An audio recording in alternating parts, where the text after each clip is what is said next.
Assalamualaikum warahmatullahi wabarakatuh. Selamat pagi anak-anak. Bagaimana kabar kalian hari ini? Alhamdulillah sehat semua ya. Sudah siap menerima pembelajaran pada hari ini belum? Sudah ya. Tolong tempat duduknya untuk dirapikan terlebih dahulu. Sudah? Iya. Sebelum kita memulai pembelajaran pada hari ini, alangkah lebih baiknya kita berdoa terlebih dahulu. Ketua kelas untuk memimpin doa ya. Mas Ali silahkan dipimpin doanya.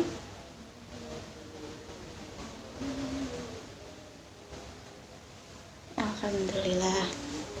Selanjutnya Ibu akan melakukan presensi terlebih dahulu. Apakah semuanya hadir? Adakah yang tidak hadir hari ini? Iya, siapa yang tidak hadir? Kenapa? Oh, Mbak Lita sedang sakit ya. Semoga Mbak Lita segera diberi kesembuhan agar dapat bergabung dengan kita untuk mengikuti pelajaran seperti biasanya. Amin. Nah, anak-anak, penting bagi kita untuk tetap menjaga kesehatan badan kita dengan cara makan makanan sehat dan bergizi. Pada pertemuan minggu lalu, kita telah mempelajari mengenai kandungan zat pada makanan. Ada yang masih ingat kandungan zat yang terdapat pada makanan itu ada apa saja? Iya, benar sekali. Jadi, kandungan zat yang ada pada makanan itu ada karbohidrat, protein, lemak, vitamin, dan mineral. Nah, minggu lalu Ibu juga sudah memberitahu kalian bahwa hari ini kita akan mempelajari mengenai sistem pencernaan. Kalian sudah pada belajar semua atau belum? Ada yang belum? Sudah ya, sudah belajar semua ya. Alhamdulillah. Sebelum itu, Ibu ingin bertanya terlebih dahulu. Tadi pagi sebelum kalian berangkat ke sekolah, adakah yang sudah sarapan? Ada yang belum sarapan tadi? Sudah sarapan semua? Iya. Nah, tadi kalian sarapan dengan apa? Ya, apa? Iya, ada yang sarapan dengan nasi goreng, bubur, roti, pisang, susu, dan lainnya.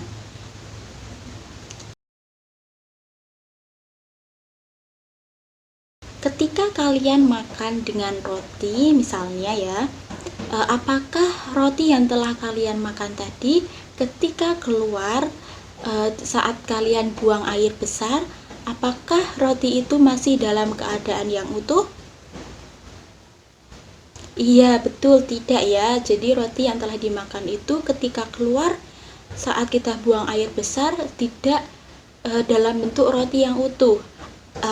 Kenapa sih roti yang telah dimakan tadi saat keluar kok bentuknya sudah berbeda, tidak berbentuk roti lagi?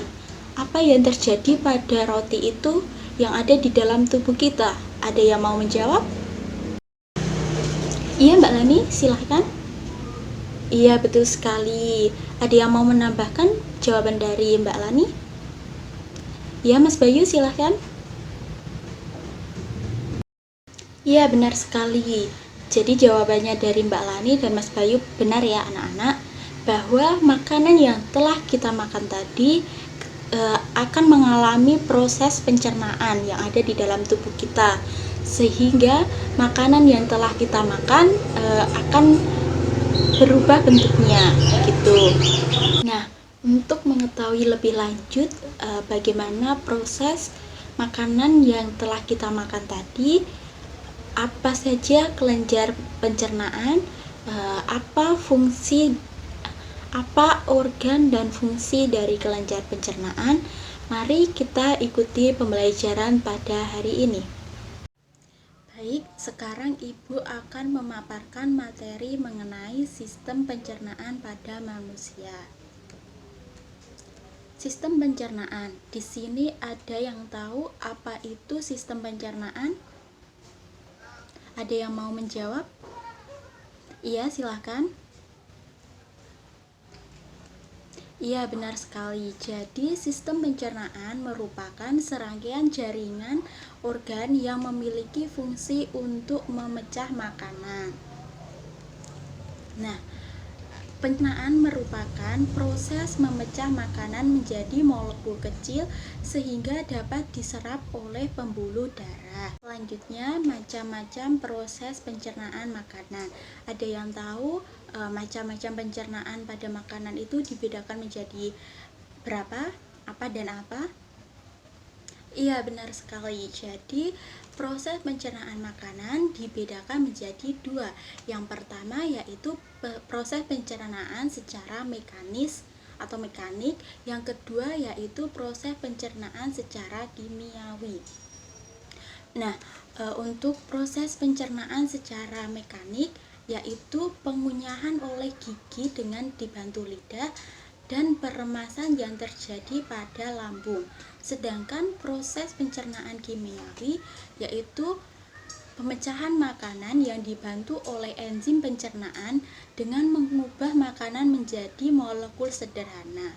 Jadi jelas sekali ya perbedaannya, bahwa pencernaan kimiawi ini dibantu oleh suatu enzim, sedangkan pencernaan mekanis tidak dibantu oleh enzim. Nah, selanjutnya ada urutan saluran pencernaan. Ada yang tahu apa saja urutan saluran pencernaan? Iya, benar sekali. Jadi urutan saluran pencernaan itu yang pertama ada mulut, yang kedua ada kerongkongan, kemudian setelah melewati kerongkongan akan diteruskan ke lambung, kemudian masuk ke usus halus, usus besar akan ditampung di rektum, dan selanjutnya nanti dikeluarkan melalui anus. Nah, di dalam mulut itu terdapat gigi, langit-langit mulut, dan gusi lidah. Nah, di dalam mulut pencernaan terjadi secara mekanik dan kimiawi. Nah, pencernaan secara mekanik itu terjadi ketika kita mengunyah makanan, sedangkan pencernaan secara kimiawi itu dibantu dengan enzim yang ada di dalam mulut. Nah, pencernaan kimiawi dibantu oleh enzim petialin yang berfungsi mengubah karbohidrat menjadi glukosa. Tadi yang Ibu bilang bahwa pada mulut terdapat gigi, lidah, dan kelenjar ludah. Nah, yang selanjutnya yaitu ada kerongkongan. Kerongkongan mempunyai panjang mencapai 20 cm. Pada pangkal kerongkongan terdapat epiglotis yang menutup saluran tenggorokan pada saat kita menelan makanan. Nah, jadi ketika kita menelan makanan, epiglotis ini akan menutup sehingga makanan yang kita cerna itu tidak akan masuk ke dalam saluran pernafasan. Selanjutnya, dinding kerongkongan melakukan gerak peristaltik. Gerak peristaltik merupakan gerak meremas dan menekan agar makanan masuk ke dalam lambung. Nah, ketika di dalam lambung ini terdapat 3 bagian dalam lambung. Yang pertama itu ada kardila, kemudian ada fundus, dan ada pilorus. Pada lambung terjadi pencernaan secara kimiawi yang dibantu oleh enzim. Nah, yang keempat ada usus halus. Pencernaan yang terjadi pada usus halus ini juga terjadi secara kimiawi, berarti dibantu oleh enzim. Nah, usus halus ini terdiri dari 3 bagian. Yang pertama ada usus 12 jari, kemudian ada usus tengah, dan ada usus penyerapan. Selanjutnya ada usus besar. Ini merupakan gambar dari usus besar. Di usus besar ini terjadi pengaturan kadar air pada sisa-sisa pencernaan makanan dan pembusukan sisa makanan. Nah, di dalam usus besar juga terdapat bakteri E. coli yang berfungsi untuk membusukkan sisa-sisa makanan dan menghasilkan vitamin K. Usus besar berfungsi untuk mengatur kadar air pada sisa-sisa makanan. Yang selanjutnya ada rektum dan ada anus. Yang selanjutnya ada rektum dan ada anus. Setelah terbentuk feses, kemudian feses disimpan dalam rektum sebelum dikeluarkan. Nah, jadi fungsi dari rektum ini adalah menyimpan feses sebelum dikeluarkan. Sedangkan anus merupakan saluran pembuangan zat sisa pencernaan yang terdiri dari sfinkter anus dengan otot polos di dalam dan otot lurik di luar. Anus ini merupakan jalan keluarnya feses. Selanjutnya ada organ pencernaan tambahan. Kalau yang telah disebutkan tadi merupakan organ pencernaan utama. Yang ini kita akan membahas organ pencernaan tambahan. Ada apa saja organ pencernaan tambahan itu? Iya, jadi organ pencernaan tambahan itu ada hati, pankreas, dan kantung empedu. Hati berperan dalam detoksifikasi, menjaga keseimbangan kadar glukosa dalam darah, dan menghasilkan getah empedu. Nah, selanjutnya ada pankreas, kelenjar endokrin yang menghasilkan hormon insulin.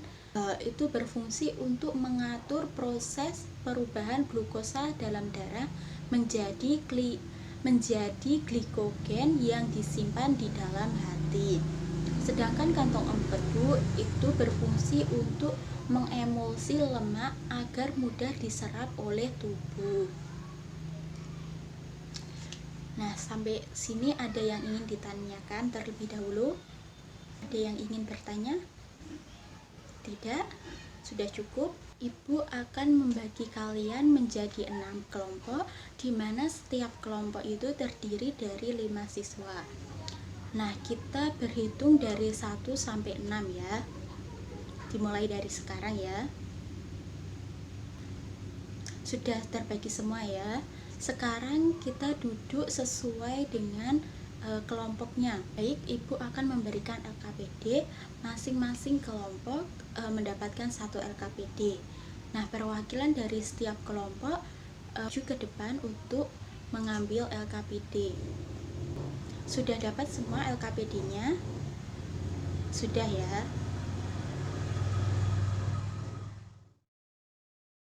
Ditanyakan lagi. Sekarang Ibu akan menampilkan sebuah video yang berkaitan dengan sistem pencernaan.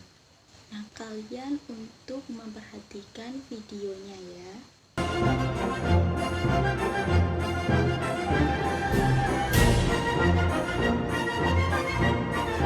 Bagaimana kita ketahui bahwa kita membutuhkan makanan untuk memperoleh nutrisi dan sebagai energi untuk melaksanakan aktivitas sehari-hari. Tahukah Anda, agar makanan dapat digunakan tubuh, proses apakah yang terjadi pada makanan tersebut di dalam tubuh kita? Makanan yang kita makan akan mengalami 4 tahapan proses. Tahap pertama adalah proses menelan. Kita menggigit dan mengunyah makanan agar makanan dapat dipecah menjadi lebih kecil supaya selanjutnya dapat ditelan. Kemudian, makanan masuk menuju lambung. Di lambung, makanan dalam potongan-potongan kecil tadi dicerna menjadi lebih halus lagi. Proses kedua ini disebut mencerna. Setelah bentuk makanan dipecah menjadi lebih sederhana, makanan ini selanjutnya akan dicerna dan diserap di usus halus dan kemudian diedarkan ke seluruh tubuh sebagai nutrisi. Proses ini disebut menyerap. Tidak semua makanan yang kita makan dapat diserap oleh tubuh kita. Sisa makanan yang tidak dapat diserap oleh tubuh tersebut dibuang dengan cara melewatkannya ke usus besar dan selanjutnya dibuang keluar tubuh melalui anus.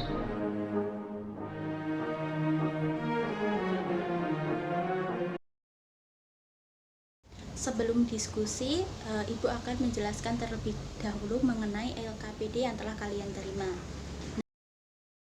Yang pertama, kalian bisa mencari dari berbagai sumber, bisa dari buku, LKS, ataupun dari internet. Kemudian kerjakan soal-soal yang ada di LKPD. Kerjakan dengan berdiskusi bersama kelompok kalian. Apabila sudah selesai, kalian kelompok harus mempresentasikan hasilnya sebelum berangkat sekolah. Nah, sarapan dengan roti, telur, dan susu yang telah disediakan oleh ibunya. Setelah pulang dari sekolah, buang air besar.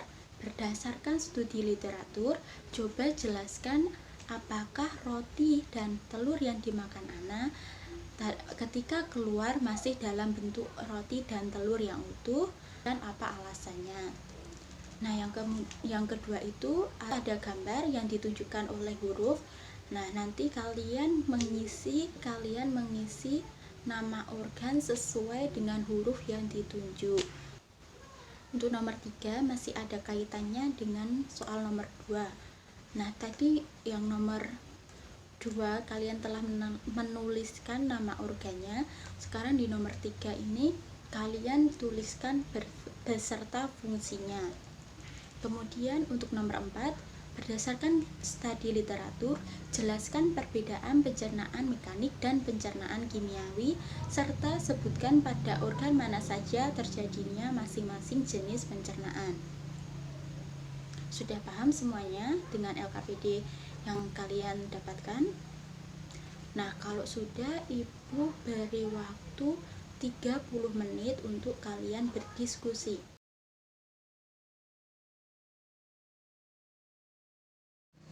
Sudah selesai semua? Masih ada yang belum? Sudah semua ya. Nah, sekarang perwakilan kelompok untuk mempresentasikan hasilnya. Tunjuk ya siapa saja yang akan mempresentasikan. Dari kelompok 1 Mas Ali, kelompok 2 Mbak Rani, kelompok 3 Mbak Lita, kelompok 4 Mas Doni, kelompok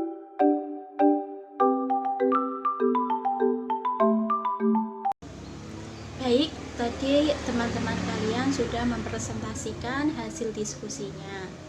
Sekarang LKPD yang telah kalian kerjakan dikumpulkan terlebih dahulu. Perwakilan kelompok bisa mengumpulkan LKPD-nya.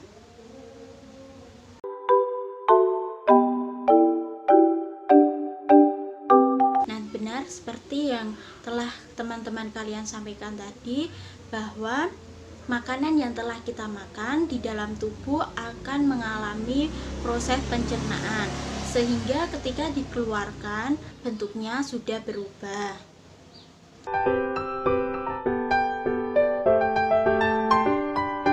Ada yang bisa menyimpulkan tentang pembelajaran pada hari ini?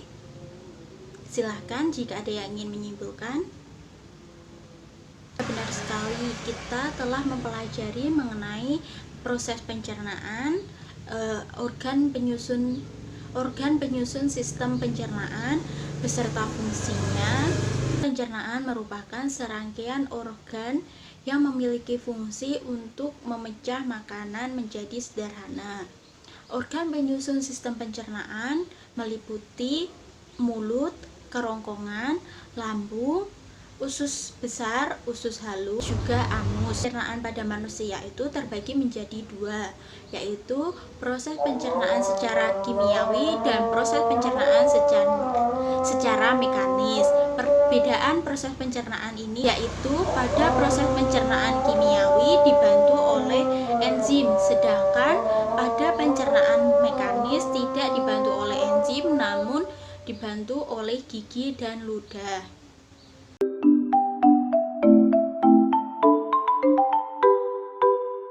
Pertemuan berikutnya kita akan mempelajari mengenai enzim yang terdapat pada sistem pencernaan dan juga penyakit atau gangguan yang terdapat pada sistem pencernaan. Jangan lupa untuk mempelajarinya terlebih dahulu di rumah agar pada pertemuan berikutnya Ibu lebih mudah untuk menjelaskan materinya. Sebelum Ibu akhiri pada pertemuan kali ini, alangkah lebih baiknya kita berdoa supaya ilmu yang telah kita dapatkan bermanfaat bagi kita. Berdoa dimulai. Berdoa selesai.